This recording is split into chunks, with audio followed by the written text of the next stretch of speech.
Okay, who is with us? Let's see, maybe Armand. Yeah, we are here. I'm here. Wonderful, Yeah. wonderful.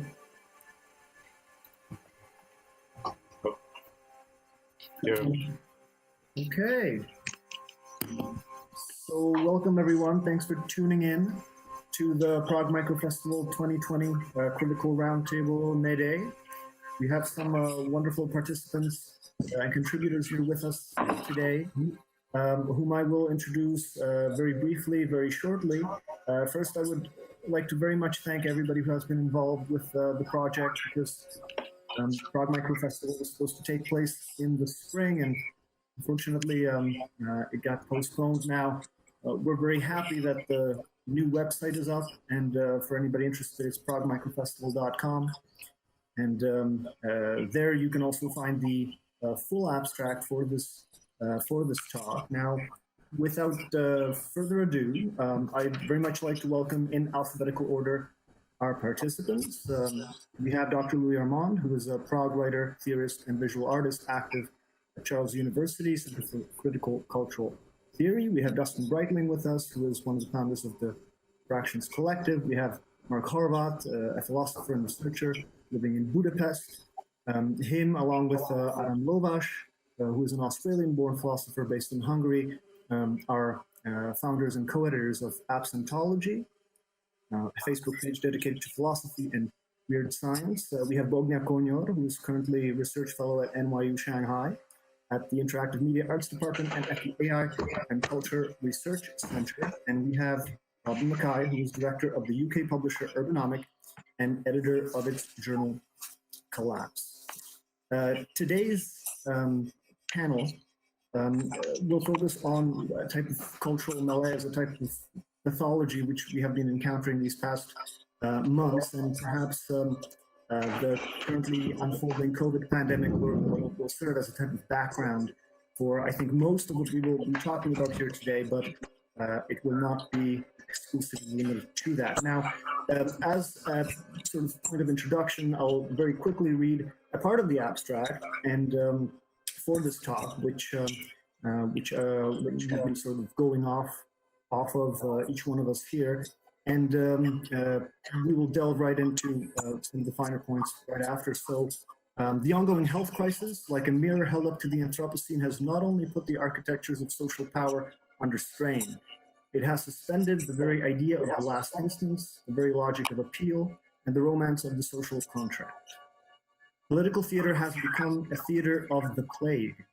Inertia, perversity, irrationalism, grotesque displays of hope, and apocalyptic abandon, all laid side by side on the same metaphorical pyre. A controlled hysteria has given way to the hysteria of control. You can find the full abstract with all the author bios and the participant bios again on the website. Now, I would like to pick up on this last phrase, that a type of controlled hysteria has given way to the hysteria of control. We talked very briefly with Rob and MacKay before the panel, and it seems that Robin, if I understood you correctly, you sort of take issue with this notion of hysteria as it is presented there, and we sort of mention a type of lethargy rather than hysteria sort of setting in. I'm wondering, and I know that during the Plague Pod podcasts, which have been going on for a few months, a while back, you sort of definitely broached very similar topics. I'm wondering, this lethargy sort of came up time and time again. Could you maybe elaborate on it? What do you exactly mean, and where do you take issue with this notion of hysteria? Yeah, I think my uppermost feeling about this is to wonder why we're forcing ourselves to do it. Like, why are we trying so hard to have something to say? And that's where we got to with the podcast, is after hours and hours of trying to draw some kind of theoretical significance or some kind of philosophical position out of it, eventually everyone just got bored. There's certainly a regional aspect to this. You know, it depends where you are in the world, what kind of experience you're having. And that's something that's interesting about the temporality of COVID, that we're all on the same timeline in some sense, but we're at different places. But certainly from my point of view, I don't see hysteria, and I'm not sure, whose hysteria is it? Is it supposed to be the hysteria of authority in trying to control the population? Is it the hysteria of those who don't know what's going on and are living through something that's this kind of pure contingency where no one knows what's going to be happening next week, next month? Or is the hysteria produced by a kind of pressure on a certain configuration of theory? And that's how I feel that where the hysteria is coming from is that it's coming from this pressure to be able to say something, to be able to produce some kind of theoretical material out of what's happening to us. And it's coming from the fact that we're going through a collective problem that calls for the collective imposition of social constraints. And there's a certain kind of political theoretical position that's finding it very hard to align itself with that. And it's getting kind of forced back on the need for control at the individual level and kind of naive liberalism or naive notion of freedom, which is to do with, just being allowed to do whatever I want. And, anything that the government imposes upon us is seen as an infringement of freedom. So I think, there's kind of theoretical positions which seemed easy and which were developed during a period of relative political and economic ease, and now getting pushed into a very difficult position by having to face a situation where we actually need collective social action to deal with a totally contingent problem. So yeah, whose hysteria is it, is the first question, I suppose.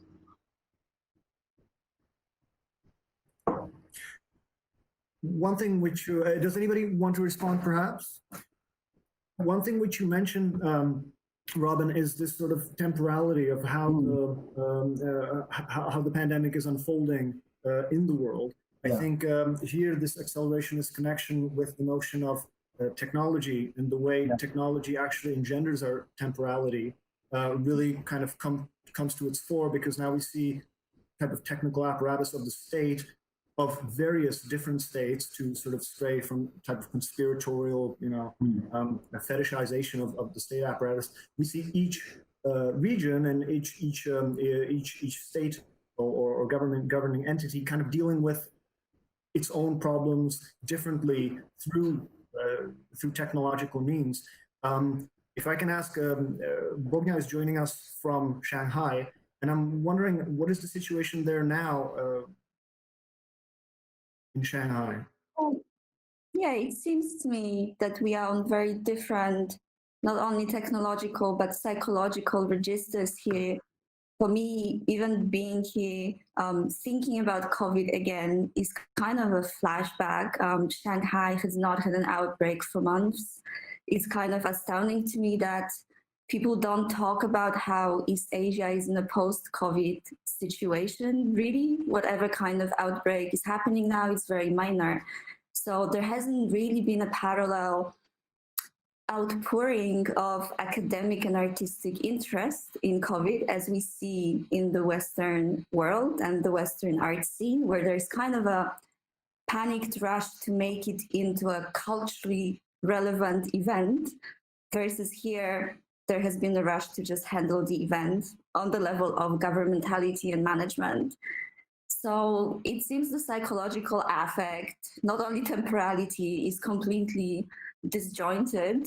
Being here on this panel is not at all corresponding to my experience of going through this pandemic in Hong Kong and Shanghai, where it feels very much a past thing. That's very interesting. Of course, here in the Czech Republic, we are sort of on the cusp of what's being called a second wave, and the numbers are sort of tapering off. So hopefully we have better days ahead. But absolutely, it has been, in the forefront of a type of national consciousness I guess all over Europe. I'm wondering, maybe Louis Armand, you are leading right now a course on COVIDology. And I'm wondering, could you maybe talk about this kind of decoupling or this distinction between a cultural aspect to what we're seeing and a perhaps more, business as usual, classic, classic biopolitical sort of approach in terms of how the state interprets such a situation?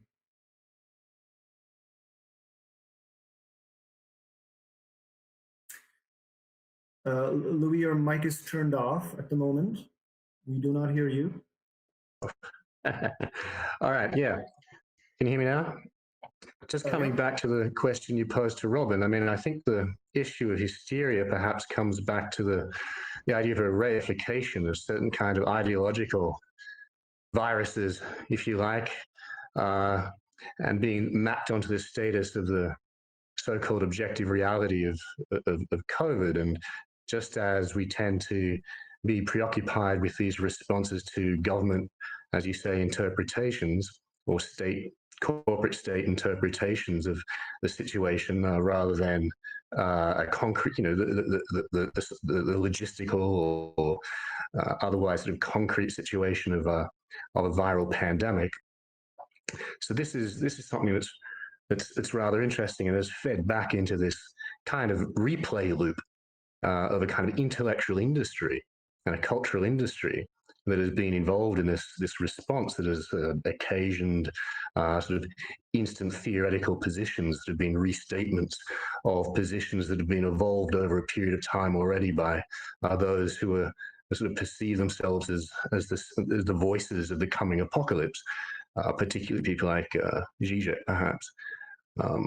And what interests me with this phenomenon is the tendency of some prominent figures to propose a entire kind of apparatus, either a utopian or dystopian apparatus, a new communism in Zizek's case, a kind of a new humanism in Agamben's case, a whole kind of world consciousness in the case of people like Latour and whatnot, as a kind of almost a precondition or a prerequisite for addressing the specter of COVID.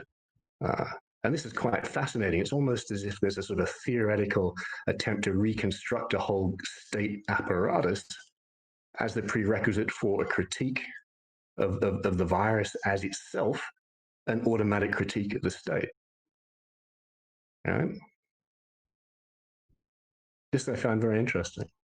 In that respect, isn't it that this idea of trying to make it culturally relevant, what's happening is that it's just it's a convenient event that can be used to fill a space. It's a kind of placeholder that can be put into a structural position that was there kind of waiting for it, for these thinkers. You need some kind of demon in order to get your theoretical machine working. If I can add something. Well, I mean, sorry, just wanted to follow up on what Robin said here. I think maybe if you want to look for cultural relevance, it wouldn't be really in the actions that people are consciously taking to reframe this theoretically, but what is becoming visible in the panicked responses that we are seeing. For example, over the last few months, the way that we see a kind of convergence of technophobia and kind of China phobia almost perfectly aligning is quite curious. I've read numerous articles of people associating, the European COVID response with warmth, humanity, and, being together, of course, with Agamben leading this kind of discourse, and at the same time portraying the controlling, robotic, futuristic China as kind of radically inhuman. So this kind of convergence of the fear of Asia and the fear of technology and the fear of governmentality that is emerging would be something to study more so than the hot takes that the academic and art industry is trying to produce.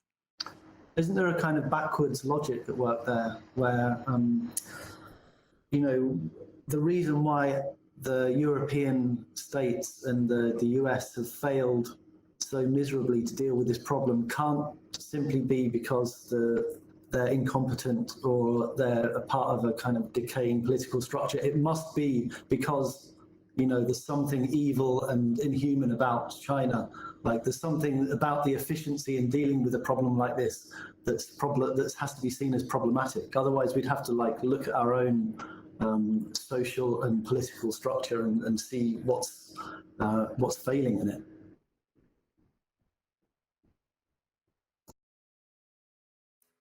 This is most certainly a very interesting sort of angle in terms of the criticality. I know recently in a book entitled "Perhaps It Is High Time for an Architecture, for a Xeno-Architecture to Match," there Benjamin Bratton speaks about criticality with a capital C versus criticality with a lowercase c, and I think at the same time it's very important perhaps to productively critique the apparatuses as they are set up now. Now, this goes back to sort of an early discussion of how did Western Europe deal with the COVID crisis versus, let's say, Eastern Europe or Czech Republic, particularly because of the national health system as it is set up, and of course the U.S. posing a sort of alternate case study in that. It seems that there is an element of productive criticality in the way how we see the fissures which COVID has kind of opened in our governmental systems. Would anybody sort of agree with me there? That there's no need to, in a way, posit this, fundamental critique with a capital C, which we perhaps see with Agamben and his call of like a permanent state of exception, but rather that we would focus quite politically and quite sort of engaged manner with particularities of the systems as they are set up and how they deal with the strain and the stress which COVID has undoubtedly. I think, and I think I can speak in Adam's name also in this question, that in the last couple of months we are dealing with how a kind of post-human-centered way of ontology can be described about the COVID-19 crisis. So we are always try to theorize not just the presences but the absences, so the unknowns and the strange factors about this disease. So we try to focus more or transgress the kind of critique of biopower. We wrote an article about it, criticizing also Zizek and Agamben's response, and we went back to Foucault's lecture about biopolitics and biopower and how a kind of opening up towards the inorganic horizon of death can mean something like an escape from this kind of also lethargy and melancholy of our current situation, but also find a new ways to concentrate in a theoretical level onto COVID and post-human aspects. Because I think the fundamental irony of our current situation is that basically a non-human entity has done more for social change than human agents. Basically, like the COVID, the introduction of the virus into the human immune system, which we call it. This has resulted in far more fundamental changes, I think, in a far shorter period of time. Like it's basically resulted in kind of a paradoxical social acceleration. Even though we've had lockdowns and an economic crash, it still resulted in fundamental changes in the way society operates. And I think from a post-humanist perspective, we can see this change in political agency, I think. Do you think that the effects have been? Do you think that any of the effects have moved contrary to the tendencies that were in place before COVID appeared? Because for me, I see it as, yes, I agree with what you're saying, but I think mostly it's accelerated trends that were there already.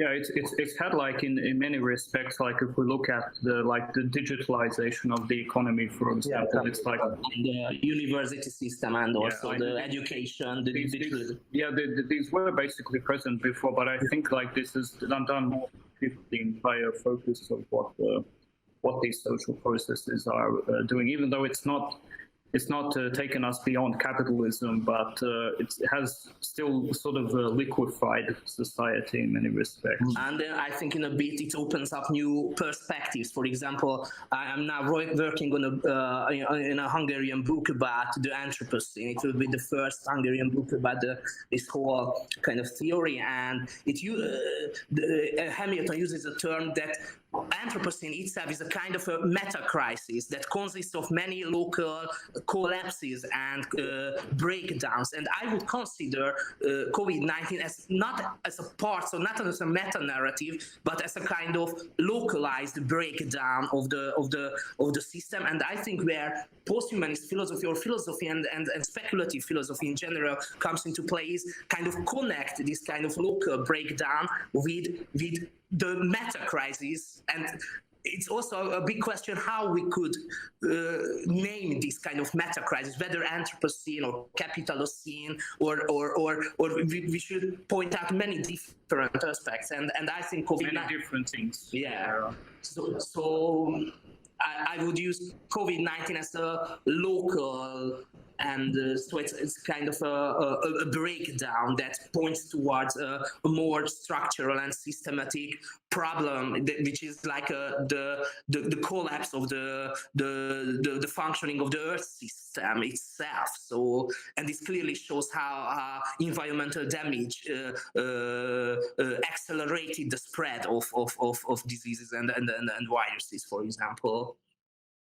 If I may, yeah. Absolutely. Okay. Yeah, so of course, I think there's also a quite salient idea in the sense that disease itself is a purveyor, is what, designs and redesigns us, especially along the lines of infrastructure, especially along the lines of logistics. I mean, of course, if we look at England, modern day England being kind of London, also structured around something like cholera.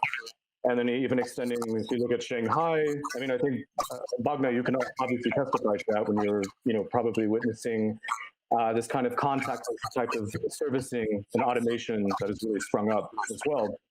And I think there's actually quite another kind of interesting aspect to it, particularly if you look right now, how infrastructure / logistics is going to have to change and conform accordingly to, let's say, even what vaccine is going to be rolled out.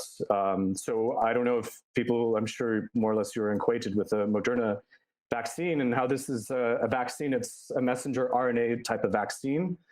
So this, this vaccine is quite, this messenger RNA is quite important because as opposed to looking at how other types of vaccines, they have to produce the viral proteins or grow the viruses. Rather here, it's what they're doing is they're just getting these kind of naked strands of like messenger RNA cells, and they have to encase these messenger RNA cells into these like lipid nanoparticles. And the problem being there is the messenger RNA is inherently an unstable molecule. It's very sensitive to heat. So there's the huge issue is, how are they going to be able to, especially in the United States, ship all these kind of frozen like refrigerators and try to maintain, for example, the kind of vaccines between, close to 100 degrees Celsius temperatures in this case. And, just by virtue of this, you're going to have these, this whole economy even spring up where it's just going to be about dry ice, thermal shippers. And then, the dry ice has to be replenished within 24 hours and every 5 days and so forth. And by virtue of this is also going to, constrain how much there can be a distribution as well of the COVID, of the vaccine out there, because you can, apparently, I think you can only do about 1,000 doses per shipping in that case. So I think, that does tie in absolutely how logistics and infrastructure, of course, also, from kind of the cyborg angle, how vaccines and or viruses have been quite instrumental in reconfiguring our cities in that case. Márk and Adam mentioned, I'm sorry, Adam, Márk, would you like to respond? So that in this context, COVID is a kind of a technological complexifying agent in this way, and it's kind of how our postmodern or posthuman societies works in its natural goings. Kind of, it's just an accelerated or more, I would say, quicker kind of reaction towards this kind of problem. But so this kind of technological accelerated aspect is also present everywhere, I think. Yeah. This is an interesting point, isn't it? That capitalism doesn't have an inherent problem with COVID. The question is, like, at what point can capitalism absorb it and produce some kind of value out of the process? Like when we're talking about the end of COVID, that's a kind of a different point of view from economically what it might be. But also, what is not a technological accelerator at this point? It's hard to find an element that's not a technological accelerator. If the system itself is accelerating, anything that's within the system is also accelerating at different velocities. Right? I think it would be much more interesting to point out whether there is a decelerator in any shape or form within the current system, rather than saying that something is accelerating. It's all... But COVID is an economic decelerator, surely. I mean, it's a drastic break on the economies in which is still prevalent. And that presumably China is now drawing a massive advantage from coming out of the other side and being able to reconstruct itself economically. I mean, it's a decelerator for certain areas of industry and certain centers of capital, and perhaps it's an accelerator in other areas. I mean, I would probably respond to what you were saying, that COVID is not sort of inherently something that was problematic for capitalism. I mean, to the extent that whatever capitalism is, or however it's manifest in various places at times, that there's an attempt at ideological capture to define COVID in certain advantageous terms, but also see COVID as a competitor. I mean, everything that COVID does is what capitalism would like to be doing in certain respects, and it's how's that? What would it as itself, and its whole orientation is proliferation and acceleration and consumption of resources and circulation. So this is an economic model that's, in a sense, a semantic model that's identical to that of capitalism, and it's a question of crowding capitalism out of certain areas. So then the question is, how can it in turn be commodified so that these actions upon the economy can be themselves turned into resources to be exploited, and whether that can work.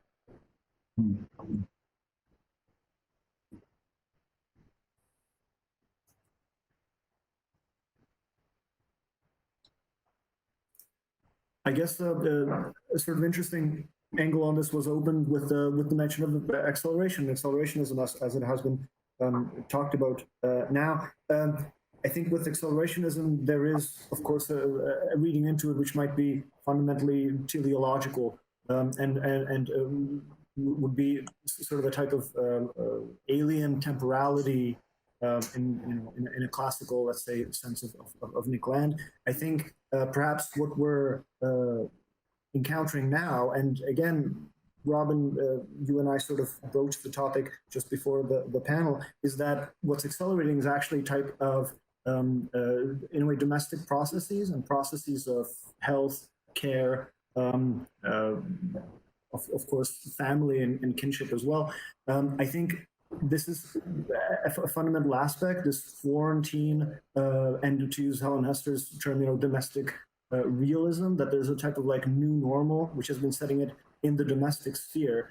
I'm wondering whether we could maybe take the discussion sort of in this direction, in exactly how this COVID crisis is being experienced on the level of, let's say, a personal habitus, in terms of domestic violence, addiction, etc. All these sort of very malign accelerations which we have been seeing nowadays.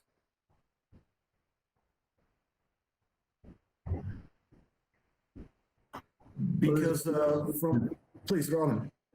There's been a kind of autarkization of a generalized autarkization, right? Is that we're all more or less like at home, ordering pizza to be delivered, doing everything through our screens, etc. So it's certainly accelerated that. But I think at certain points, there's also been in the UK at any rate, there's also this kind of ambient fear on the part of the government that people will learn not to work. People will learn that they can not go to work. People are also learning, of course, that they don't have to go out of the house and commute for 2 hours a day, and they won't want to be going back to that. But yeah, there's been this kind of get back to work, be productive again. And at certain points, certainly at the beginning, I felt like there was this kind of opening for some other kind of life, maybe. And I think a lot of people had this right at the beginning, like this gives us some kind of space. Because it is kind of, at the beginning, it felt actually apocalyptic just for a few weeks, you know, it felt like something really singular was happening. But I think the state and people's social instincts themselves have done a very good job of closing down that possibility. You know, Robin, I think this is a very important point that you're touching on here, and because you know there's this constant talk in the summer about reopening economies, and it took various forms in various places, and it was always about keeping the economies alive, and very little discussion about this, you might say, psychosocial element, that it was precisely the apocalyptic character of the so-called first wave lockdowns that could have itself given rise to some radical social dislocations had it been permitted to continue without being ameliorated. Right, yeah. So in fact, what seems like incompetence in the sense that the UK government, for instance, was at a certain point paying people to go out to restaurants, basically, like giving meals half price to everyone who wanted to go out. And now we're in this second wave where we're considering going into full lockdown again. It seems like incompetence, but in fact, there's a kind of strategy there of not letting things drift out too far from normality, even if it means risking people's lives. I think that's actually the case. You know, it's the fear is really to do with allowing things to become too bizarre and too kind of dislocated from social norms. I think there's something like that in play, definitely. But I mean, for me, I grew up during the era of kind of the tail end of the Cold War, and my parents were like anti-nuclear protesters. So I was always like really attuned to this idea of the apocalypse.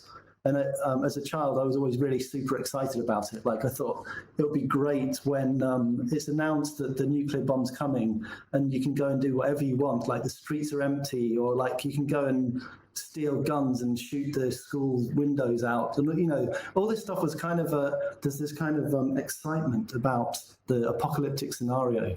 And I kind of got a bit of that at the beginning as well. Like, you know, obviously we start the podcast. I kind of started off thinking that we have to be serious and get people talking about this seriously. But in fact, it was a kind of also, you know, people weren't that reticent to admit that there's the kind of holiday vibe to it as well. And, you know, people were being kind of let off their social obligations in a certain way. So yeah, I think there was something very liberating which was quickly shut down. Bogna, could you maybe respond to sort of this, you know, our slightly European take on things, the second wave being what it is here now? Could you maybe offer a commentary? Yeah, I mean, I'm European, and so I kind of feel very dislocated observing Europe here from China. But as a counter narrative to this, not letting things drift too far away, I would say, observing my native Polish government, I would say there's quite a different tendency where we see the government encouraging people currently to go out to the streets to defend the churches from perceived attacks of their own, by their own population. Right? So there is some kind of counter vector of absolute insanity that actually will come from the post-USSR, and we just don't see it yet. But I haven't had the time yet to conceptualize fully, what is happening right now in Eastern Europe from the perspective of China and Hong Kong. I guess it's interesting to realize that in East Asia, the lockdown scenarios have been handled very differently. In China, it has been engineered from the top. In Hong Kong, it's been a very grassroots kind of response where the people perceived the government was not harsh enough. So we were all arranging our own masks and kind of forcing each other to stay home and so on. But given the differences in response, we still have to say both of those scenarios succeeded. So I'm very curious as to why, with the variety of scenarios in East Asia, from Japan to Korea to Taiwan, that were actually technologically and socially different responses, in all those places the situation has been handled. And with the variety of responses in Eastern Europe and Western Europe, it hasn't been. And this is still a riddle for me. So if anyone wants to clarify that for me, I would be very curious.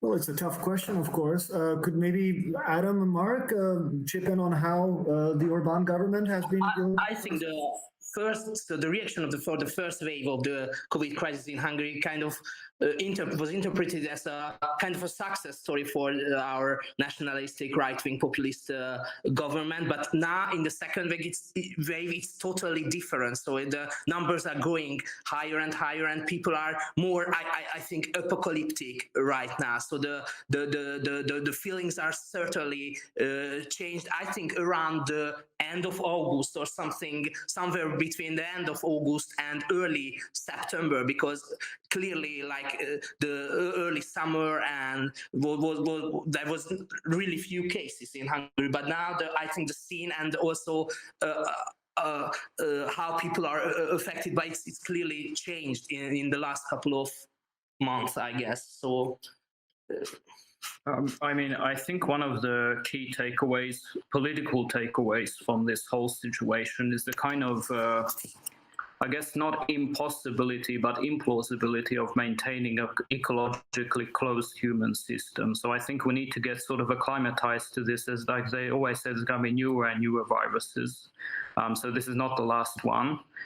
Many scientists are saying that with the global climate change, there's going to be new waves of different kinds of infections. And I think sort of politics has to sort of become more realistic about this approach to excluding viruses from the political community. So I don't think this is really sustainable. But viruses have always been, I guess, a part of our evolution. I think what's fascinating in the kind of herd immunity approach, even though it's very controversial, but it's sort of a more, I guess we're being sort of devil's advocates here, because it's sort of, we think that there's a more realistic approach to this whole virus issue. We believe that you can't really exclude the outside world forever from the human system, I guess.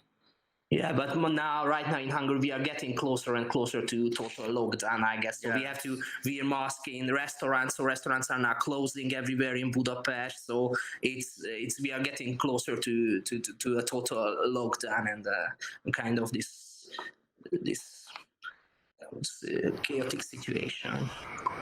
There's this idea that we have to get used to or expect that this kind of thing is going to happen again, that comes up against the kind of political paranoia and hysteria, right? Because it essentially means that you need to have a constant management of population. So this is where this whole question of this creeping of the totalitarian state comes in, and people having these apps on their phones where their location is constantly tracked and so on. These kind of things which are making people in the West extremely uncomfortable, I think. But there's also a sense in which you can't really plan for it. I mean, before this happened, you could certainly have built some kind of probabilistic model, but it wouldn't have been any use. And after it's happened, the probability is 1, and we just have to deal with it. And every stage of dealing with it, the problem's changing. So it doesn't help you at all. So I don't know, what kind of management of this risk do you think is possible? After the immediate crisis. Well, there's been a proposal on the table that's basically, I guess they've done a few test studies. I think some university in Australia where they are proposing vaccinating nature. So basically what they would do is they would wipe up a paste of vaccine, right? They would collect them from bats, and then just the whole world. Yeah. So that would be a measure that was proposed. And I think, I mean, another, as was pointed out before, of course, with all the kind of methane that's emitting, and looking at Siberia and the whole Siberian tundra, I mean, there's also been a couple of those cases, I think back in 2016, I think right near the Yamal Peninsula, where there's a young boy that got infected by by anthrax in that case. So there is this kind of inherent danger that, yes, all these viruses, especially up north, I mean, thousands to millions of years old, we don't have the immune system built in for that. So, I mean, how do you factor that in as an existential risk as well? I think is something that's also going to be gaining more momentum and gaining more traction in the coming years too.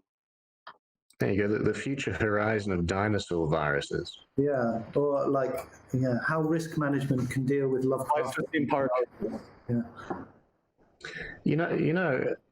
Because there's been a bit of talk, and Dustin was talking about the logistics of dealing with vaccines and so on, and Adam and Márk talked about herd immunity, which are all kind of thought experiments in some sense. I mean, clearly there's practical questions attached to them. I mean, thought experiments in the sense that they're projective, and on the basis of them, so many assumptions have been made in regards to the management, quote unquote, of the various responses. And the great big elephant in that room is reinfections, and to what extent any concrete expectations can be laid down in terms of how this virus is going to evolve, and how effective any kind of response, whether or not it can be delivered, is even going to work. And so that kind of future horizon of constant vulnerability, this is also a very interesting problem, and how to factor that in. It's a little bit like the stimulus issue. Within no time at all, governments, the European Union, were delivering vast amounts of cash into the economy in some kind of expectation that this would produce a kind of automatic solution, or that they would tide over until a vaccine or whatever came along, and then this was repeated and repeated. So we have this kind of repetition compulsion creeping in, of a kind of an attempt to reconstruct, as Rowan was saying, normality, to avoid a different mode of crisis creeping in, one that isn't advantageous to the system. And then you've got this whole, okay, is it going to be can it be capitalized upon? Can reinfection be capitalized upon? Is it going to be the future of a kind of pharmacological management regime beyond just the notion of the state, simply by virtue of the genetics of the whole thing?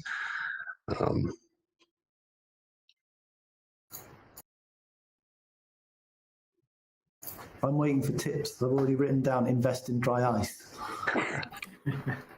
But if I can bring something, I want to ask Adam a question. If you could follow up on something that you said, where you said that we have to be more kind of open to letting the inhuman element into the systems. Can you explain what you mean here? Do you mean open yourself up to bodily invasion by the virus, or in what way How radical are you with the statement, basically?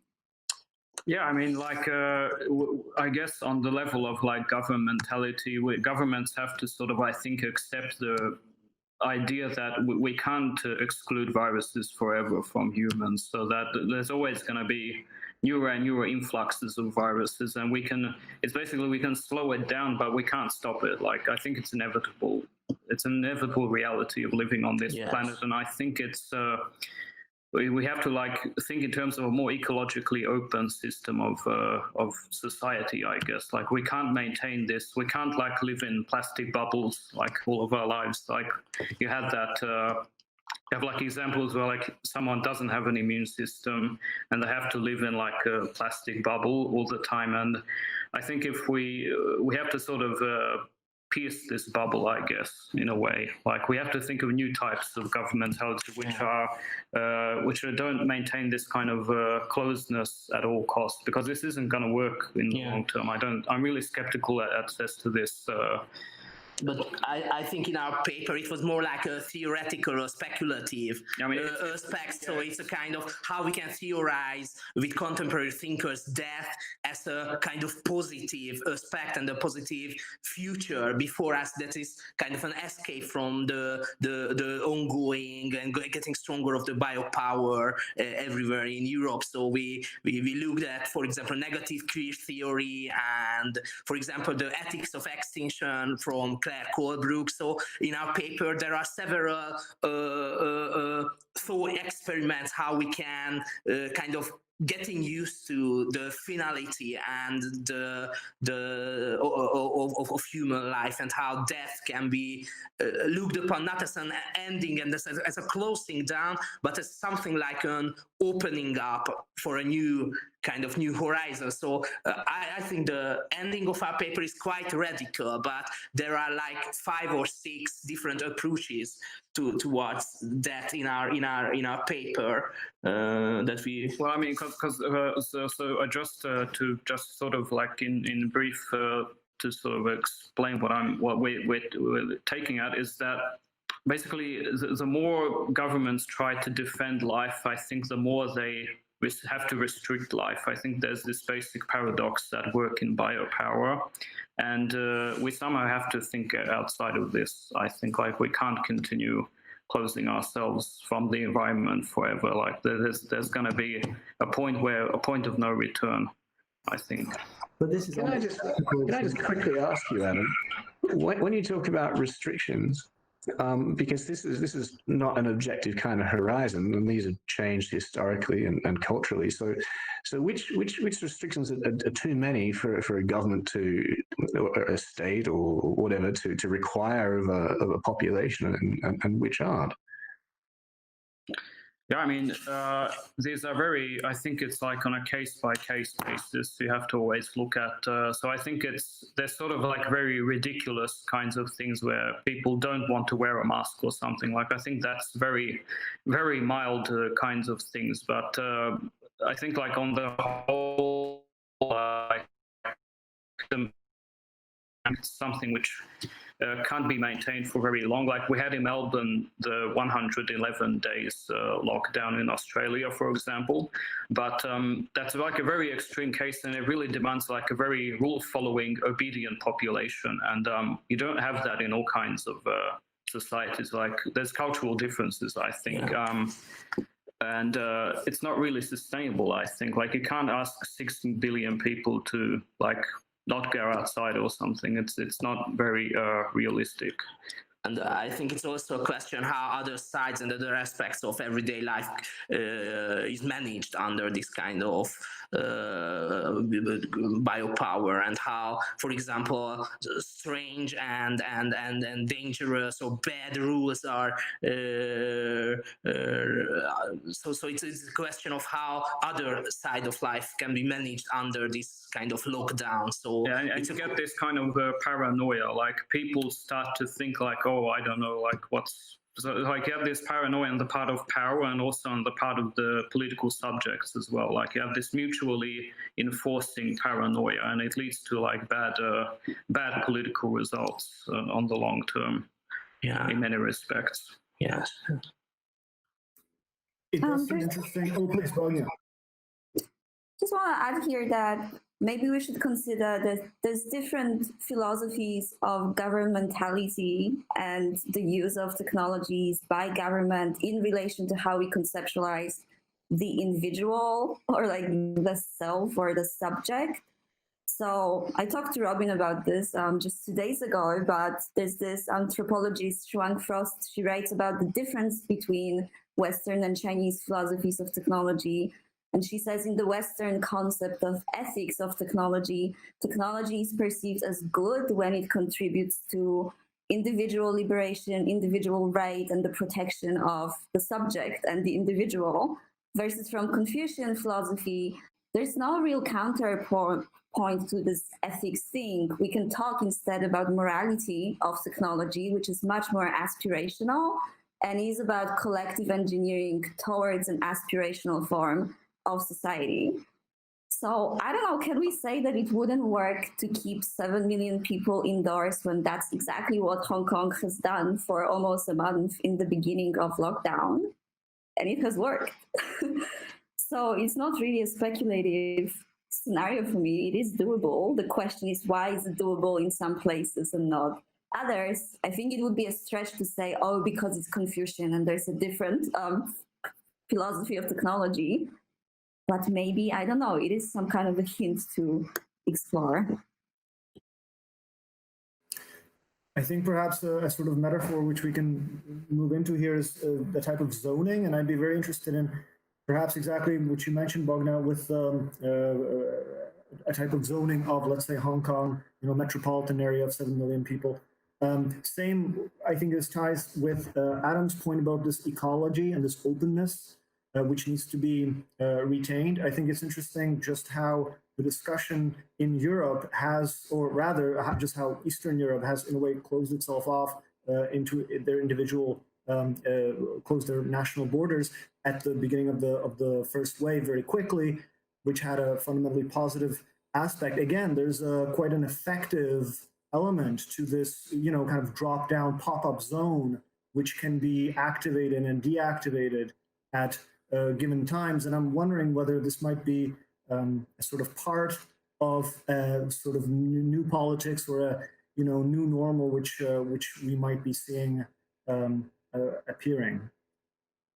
I assume that perhaps in other places, various places, this might be more natural, or rather that the infrastructure is already built up. We of course know about the social credit system, which is a type of zoning, I would say, sort of focalized on the individual. But this sort of aspect of the zone as such, as a type of concept, I think holds there as well. And I'm wondering whether anybody might have anything to say about that. Well, it's interesting to talk about Asia and Europe in these kind of abstractions as well. But, I mean, in the Pacific Islands had really no choice. They simply didn't have the logistical means to allow a pandemic to enter in, and you have most of the Pacific Islands still officially COVID-free. I think that's a question that needs to be asked too, because it seems it's a real question of privilege, isn't it? When you're talking about whether or not the population has the stamina to stay inside for a little while before they start to become hysterical about it, or whether it's a cultural thing or whatnot, or whether there simply isn't any available set of alternative choices. It's how the question's posed as well, and we've seen in even overdeveloped countries a complete inability really to manage once things got out of their rhetorical control. As in the Czech Republic, what we're seeing today, they seem to imagine that they could persuade the virus to behave itself. Once they gave up closing borders and putting in place the kind of air gaps that might somehow prevent an actual spread. I think if we're just to try and link this question about zoning, and in the UK, of course, we've got tiers now rather than zones, but I wanted to link this back to what Bogna was saying before. And if we are entering into this situation where this is the new normal, where we have to expect that this kind of thing is going to happen, and we have to have management systems in place in advance in order to make sure that it's not a huge crisis like this, then it seems like obviously on a geopolitical level, what that means is advantage is going to accrue to certain nations and certain cultures. And this seems to be one of these things where there's just a complete fracturing of the lines of political, making sense of the world politically.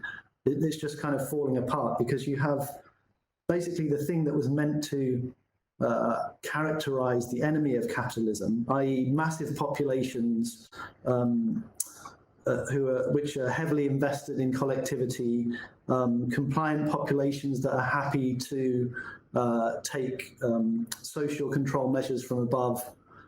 All those things are now what's going to drive the new winners of in capitalism for the next however many 100 years.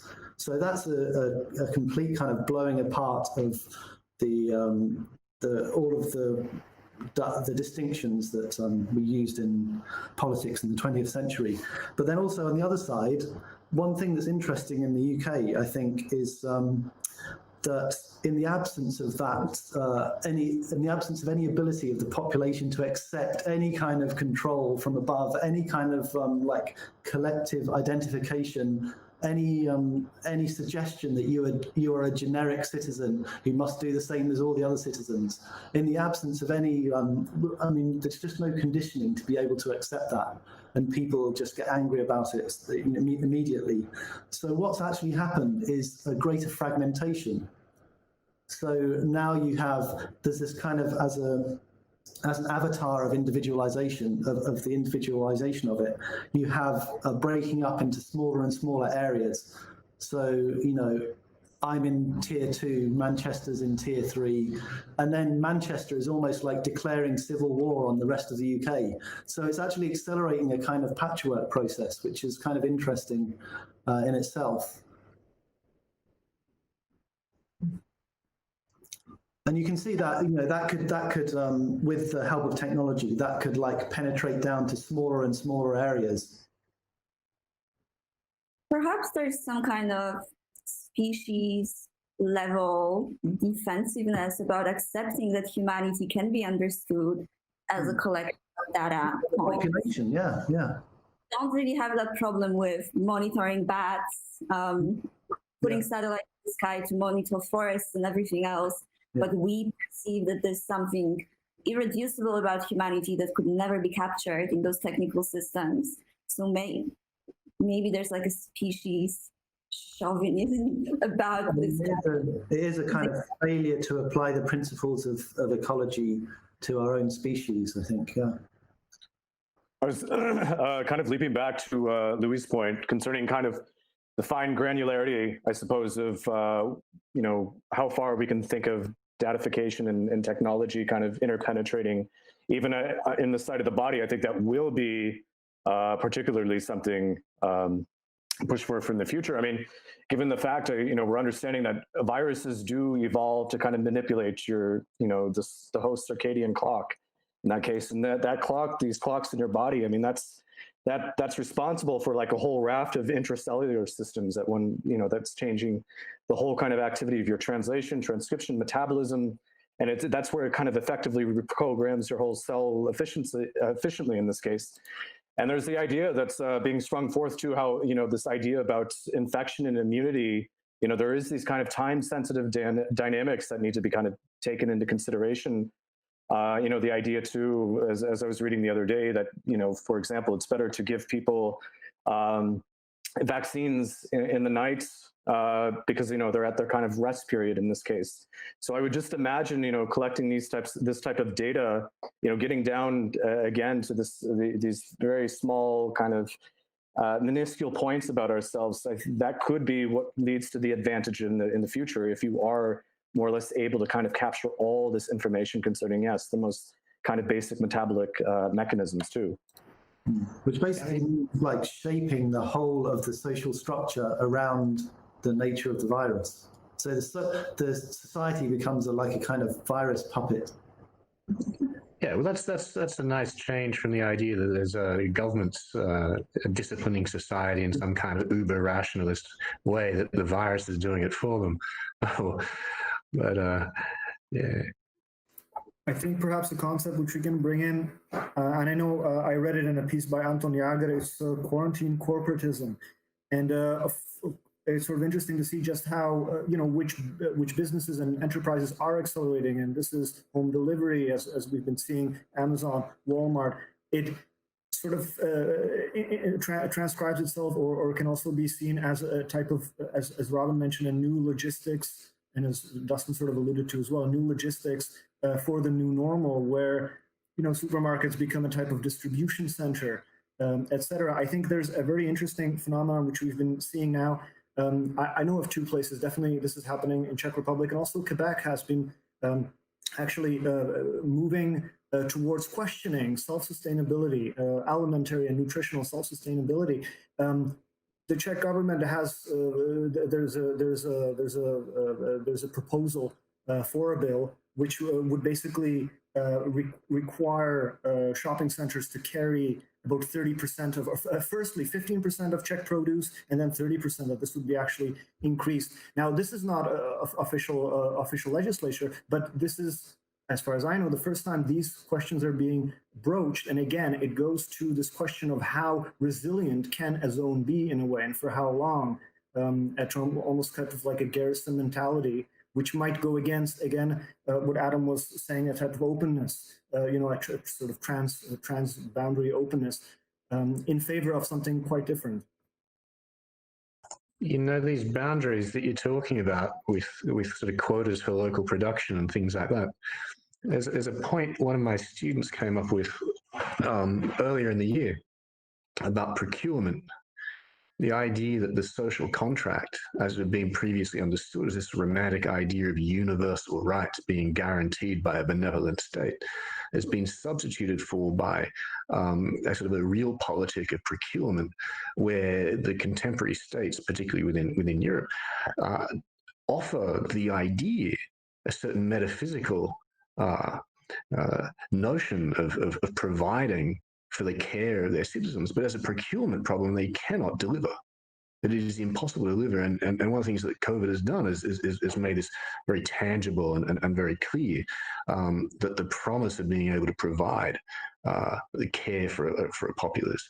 And so, these kinds of bringing in old sort of measures of sort of regionalism or some sort of protectionism are attempts to mitigate, I think, what has been run into is kind of a horizontal problem of whatever you want to call it, neoliberalism or global market economics, the idea that everything can be outsourced, but what cannot, it seems.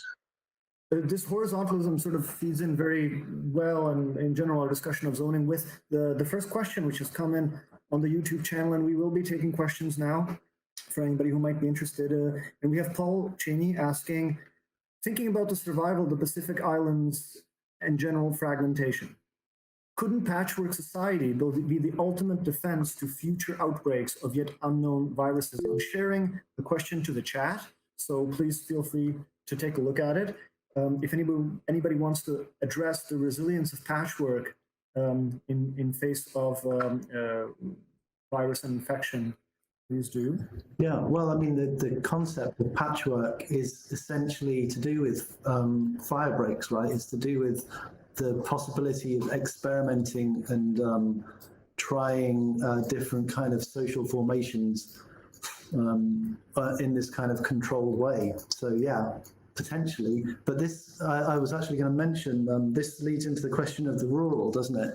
And one of the interesting things when you're talking about food procurement and so on is what kind of effect these type of events are going to have on the relationship between the urban and the rural, because it's really the concentrated, densely populated areas and the kind of,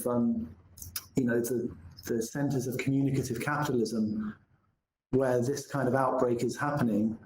And there's a possibility that there's a kind of schism between the rural and the urban, where the barriers will go up, and every city in the world is absolutely dependent on massive rural zones.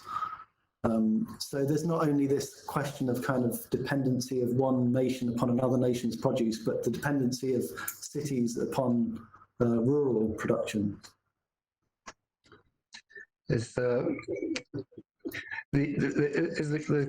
question about the Pacific Islands, just to come back to that, and Adam and Márk referred to the Anthropocene, and one of the familiar features of that was that as a geological register, it sort of appealed to the notion of an objective, almost kind of alien force that we could still put our hands up and say, is somehow separable, is something that exists in the physical material world. And there's a tendency also in certain arguments to see COVID in this way as okay, it's a virus. There's a biological character to this which is independent of ideology, leading to some notions that can be expressing, we're all in this together. This sort of equally applies across the board and has the equal capacity to affect people wherever they are in the world. But clearly we know that it has the capacity to impact not only on different economies or different sort of cultural formations, but different geographies, which is one of the reasons, with island communities, small island communities in the South Pacific, you have a particular sort of exacerbated character of this sort of these singularities of encounter with the virus, which is not dissimilar to the question of the Anthropocene, if you like, the impact of certain aspects of capitalism, the importing, say, of vast quantities of plastic into areas that have no means of recycling or disposing, where they become themselves a kind of snowballing problem. And we see in both cases that there's a certain virulence that needs to be taken into account, and this virulence is not universal. It accelerates or increases or decreases in relation to different kinds of situations. And then the question is, okay, how do we deal with this virulence, which itself is not subject to rhetorical persuasion, let's say, or ideological persuasion? Bogna, perhaps I'm interested in questioning this notion of patchwork with or consideration of what you said previously about the differences between the way things were addressed in Shanghai and things were done in Hong Kong. I'm wondering, considering that the system in China is a much more top heavy entity, do you see at all patchwork and the notion of horizontality, which you sort of alluded to with Hong Kong, bearing any real traction?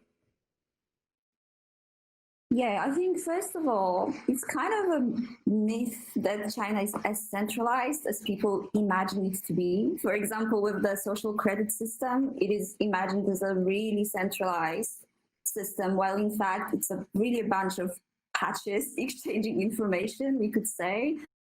Something to say here, I guess two things. One, how the patches would form is probably one of the most crucial questions. Would the nation-state model be transposed in any way into what patches would be? How would you, obviously the neo-reactionary proposal is to have ethnic-based patches, right? So the question of how you form the patches is crucial to what kind of modes of governance will be happening in the patches. Also, we have to notice that we entertain the idea of the patchwork for the reason that we implicitly believe that an increase in governance of the state is an increase in control, right? And it's something that we want to avoid. However, when you look at, I don't know, people who work on automation, I think it was Kevin Kelly who said that the more we automate, the more we actually don't know what's going to come out of it. And we don't spend enough time on questions of technological contingency and the fact that, you might want something to happen and the consequences of that might be very different. So I guess I look at the patchwork as emerging as an interesting alternative, but I think what it's trying to counter is a bit of a scarecrow of this like top-down control governance that's never as top-down or controlled as people are imagining, because there's so much accident and contingency. You know, as Paul Virilio said, the invention of any kind of technology is an invention of a corresponding accident, right? So we don't really know how to chart the complexities of governance and technology that come from responses to viruses and so on.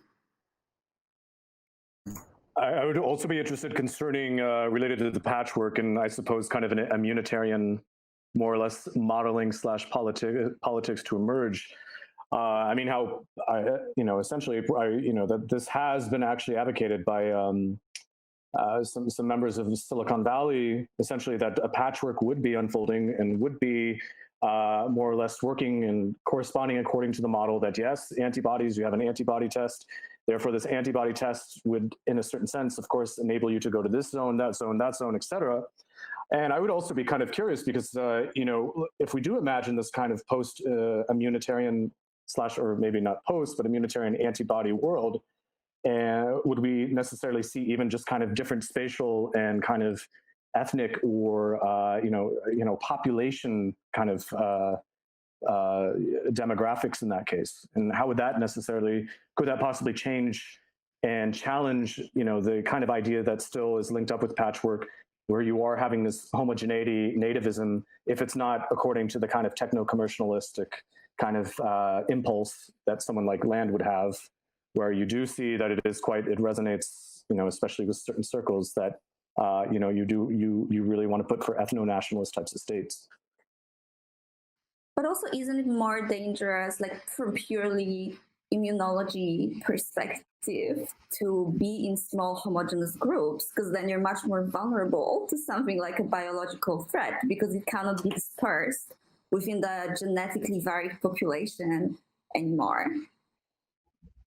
Yeah, but these communities are never genetically homogenous. They're just cultural constructs, right? Yeah.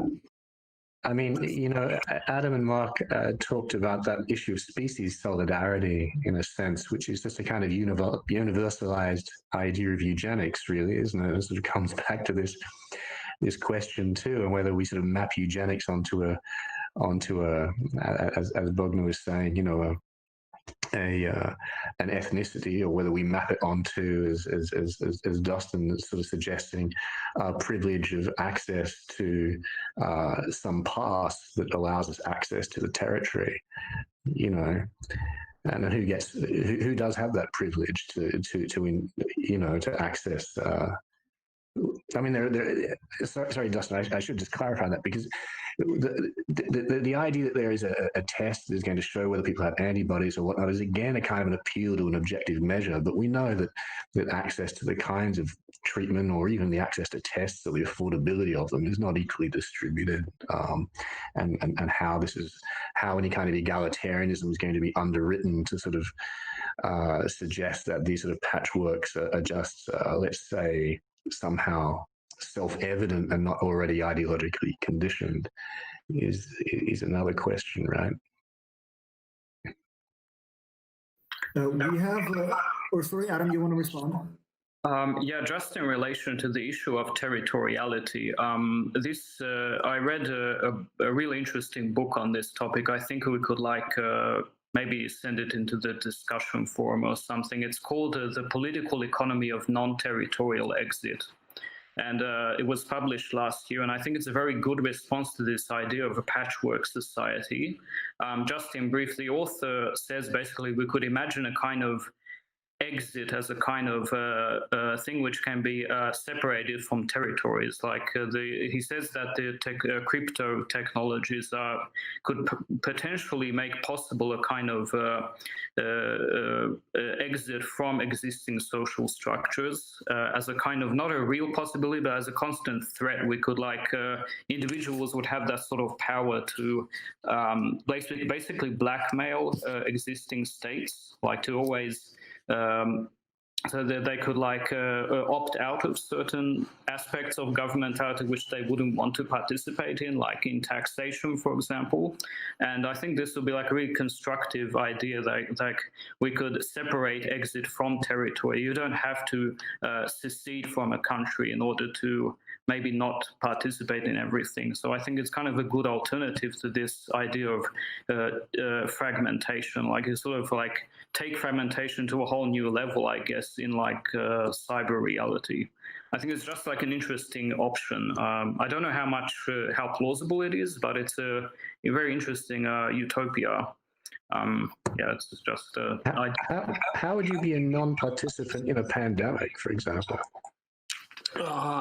I think it's a question whether you want to like be part of the lockdown or not. So there would be states where this kind of lockdown would be open up and kind of like during the plague in the Middle Ages, kind of like the death drive should open up. And so I would consider something like this possible, but there should be like a territory for this. Well, it involves like introducing a higher level of selectivity into participation in state services and government services. So I mean, it's like a very utopian in the sense that I don't think it's possible right now, but it's potential. I think technology could go in a certain direction which makes possible this kind of idea that you don't have to fight a war or do a referendum to like get out of like you can pick and choose which parts of a government you want to participate in. But in connection with the pandemic, it would mean that you could choose between, for example, several kind of vaccines and you or like packages or packages something. or yeah.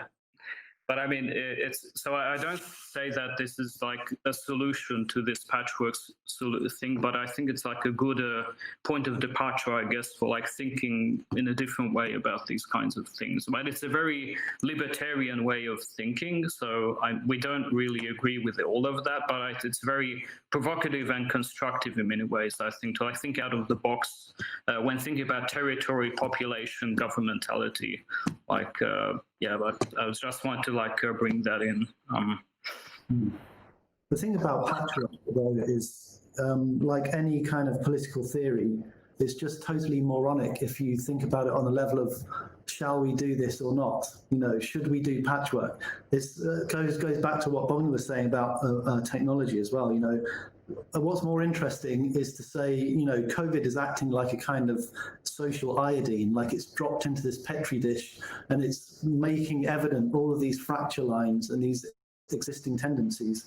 And there's definitely a sense in which you're seeing this virtual potential for patchwork rising to the surface.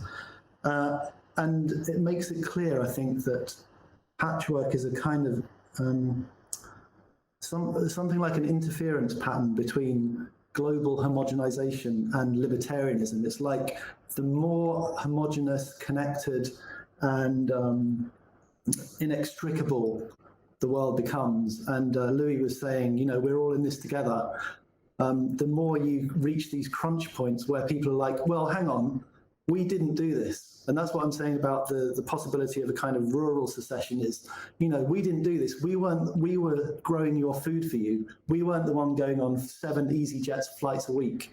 You know, we weren't the ones in the coffee shops spreading the virus. So I think there's a definite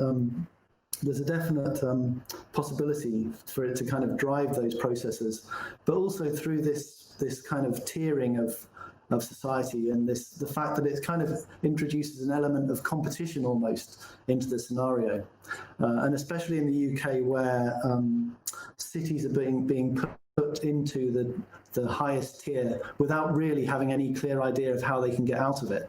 So it's producing a lot of tension. So I think it's really interesting just to see that again, COVID is acting as an accelerator for these processes. Outside of the question, what should we do, is like the least interesting question Impossible. at any point. Especially because if we look at the history of technological and social paradigm shifts, they very rarely happen because a group of humans like sat in one place and decided to do something. Actually, it's quite a complex evolution of social and technological factors that leads to some kind of paradigm shift. Like with the agricultural revolution, it didn't happen because humans sat down and invented agriculture. It happened, for example, because of a special tilt between the Earth and the Sun that allowed for a really long summer, that allowed for conditions for agricultural revolution to happen. So there's so many factors that would influence something like a switch to patchwork model, and individual or collective will might be part of that, but it will not be a deciding factor of such a big shift in governance. It's interesting how so many of these kinds of discussions always seem to resurrect the idea of rational social relations. You know, that there is something which is society or governance that is inherently rational, as opposed to being driven by, say, broadly irrational impulses or whatnot. And one of the ideas behind the theme for this discussion for MAYDAY, which I don't think I couldn't actually hear him because it was breaking up in the introduction, but was the idea that along with COVID emerging, you know, we've seen this period of what's referred to as political unrest or instability or protest or whatnot. And the question of when people take to the streets and when they aren't simply involved in the business of seizing power, what are they doing? What is this spectacle of protest? Who is it directed at? Who is the addressee? And this broadcast of the signal, Mayday, Mayday, you know, we're crashing, something's wrong, you know, help us. Who is being called upon to help? Is it the idea of the benevolent state with a conscience which is going to reform itself and act for the greater good of a populace or whatnot? Is it a call to arms? You know, help us against this thing, or what is it also? And the idea that there is an entity somewhere, a state, a God, a father, who is going to hear this call and attend to reason and say this is the right thing and this is what we should do. We should do it in this rational and systematic way and assist the people who have enacted a rational critique of the state. And so on, as if these are precisely the kinds of impulses and response that we're dealing with, and it's interesting that there is a kind of positivism that keeps creeping back in, no matter what a sort of apocalyptic tone seems to be its vehicle. Back to the question of like where we began, which was looking at the kind of introductory text to the talk and kind of asking, you know, where is this hysteria coming from? Where is the question, what should we do coming from? And the claim, I think, in that text that this isn't a contingency, it's something that's been there all along, as if COVID has come to fill the place of some expected event, which is basically a form of what Reza Negarestani calls affordance, right? It's like seeing COVID as something that you can fit inside your already existing cognitive framework. And that just bespeaks the fact that we're quite incapable of dealing with something that is a pure contingency that we weren't prepared for and that we don't have any idea how it's going to play out. So we kind of invent these myths to deal with it. But would we say it's pure contingency, though? Because I think this has been anticipated for a long time. It might not be disease X, but I mean, I think the mechanism that we've resorted to has just been denial, which in itself enables the reduction of this type of uncertainty in that case to happen. So I just have another quick point to ask. I mean, so how much do we also envision, you know, with kind of this economy of scale? Amazon, I mean, of course, it's not as much pronounced, let's say, in Europe per se, but I mean, looking at the United States and looking at this kind of neo-cartelism that's kind of emerging, that you are going to see a lot of these major companies. You're already seeing Tesla Of course, now the biggest car maker and the amount of capitalization is just exponential, et cetera. I mean, how much can we even envision or say, you know, they are fulfilling a very patchwork type of model in a certain sense through a kind of, you know, subscribership and customership type of basis. And they are already having the kind of whole logistical supply chain fulfilled. I guess I'm really kind of interested is how much do we anticipate or envision kind of them taking over the governance functions and them taking on the questions as well, where they get concerned or interested in you know, the customers and subscribers' health, because, you know, they have all the ability to, again, collect all these types of data from them. But what's going to be somehow, some way, I mean, what are they going to give back? And how are they going to also, I mean, what's going to be the long-term interest to be for them to try to preserve populations or preserve their customer base? I'd be kind of interested in that. Would we see Amazon and all these kind of, and Google maybe, even though it's kind of potentially breaking up, become more and more interested in kind of biopolitical or / health questions for citizens, because that would be a way that they can kind of garner the kind of exit voice loyalty model in that way.